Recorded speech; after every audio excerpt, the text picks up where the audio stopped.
цей час. Боже, Україну збережи.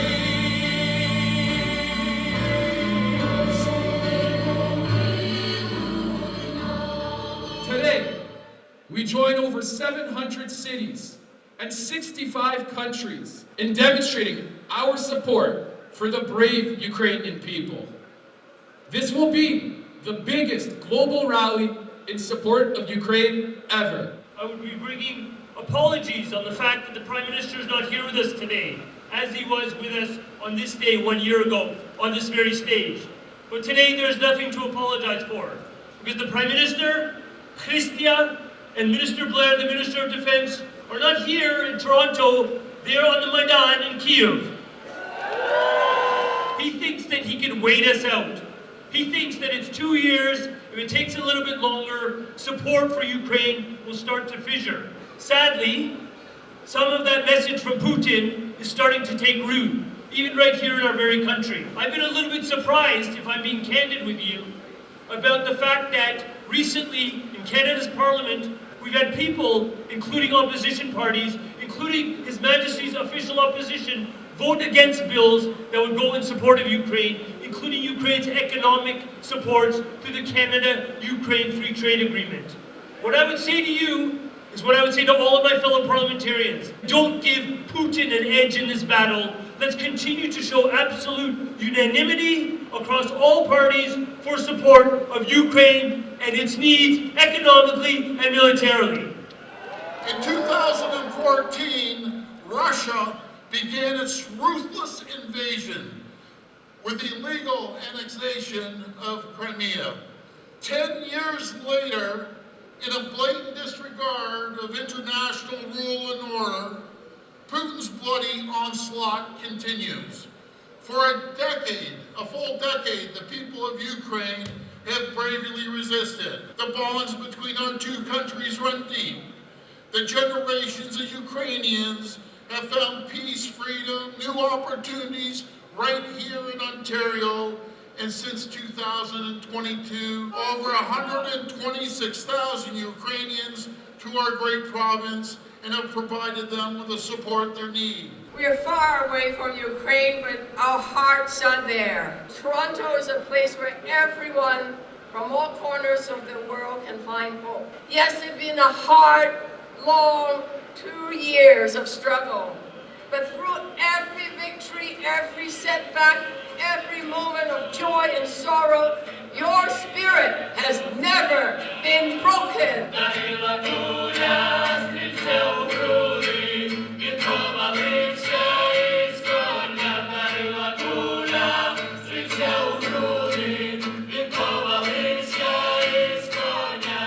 The recent withdrawal of Ukrainian troops from Avdiivka due to the lack of artillery system and ammunition speaks for itself. We need more weapons, and we need them right now. As President Zelensky stated at the Munich conference, do not ask Ukraine when the war will end. Ask yourself why Putin is still able to continue it. 2 years in, why our Russian troops are still there? Why is Russia still bombing and shelling our cities, killing civilians, women and children, committing atrocities and acts of genocide? The answer is evident, and we say it again and again: give Ukraine weapons. Well, some may waver in their support, and it's very troubling to see that wavering of support. We've seen Republicans in the States, we've seen Pierre Poilievre's conservatives have their support start to waver. Voting against free trade with Ukraine only benefits Vladimir Putin. It hurts Ukraine, and it is wrong. And what that means is we need to continue strengthening sanctions against Putin's regime and the oligarchs. We need to continue supporting international efforts to hold Russia accountable for its egregious violations of international law. We have to hold Putin to account for all the war crimes that he's allowed to be committed against the Ukrainian people. He needs to be hauled up in front of the Hague himself.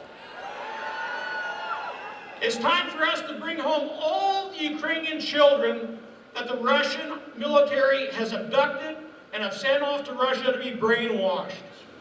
We pray for an end to this war. But we know that is only possible if Ukraine wins this war. We know we can't trust Putin. A piece of paper is worth nothing with a signature. Conservatives will continue to call on the Canadian government to supply Ukraine with the weapons and munitions it needs to win this war. So let's send our surplus armored vehicles. Let's send over our extra munitions. And let's build more Canadian-made armaments, munitions, and ammo so that we can help Ukraine win this war. Last July, my phone rang in the middle of the night. From the uncontrollable sobbing on the other end, I knew that my friend's son, Vasil, had died. Vasil was shot by a Russian sniper while his unit was clearing a recently liberated village. That he died a hero's death was of little comfort to his two children, his wife, his mother, and his grandmother. Vasil believed that he had a duty to fight for his homeland, for his children's future. The recent news of the withdrawal of Ukrainian armed forces from Avdiivka was particularly painful because that is the land that Vasil died liberating.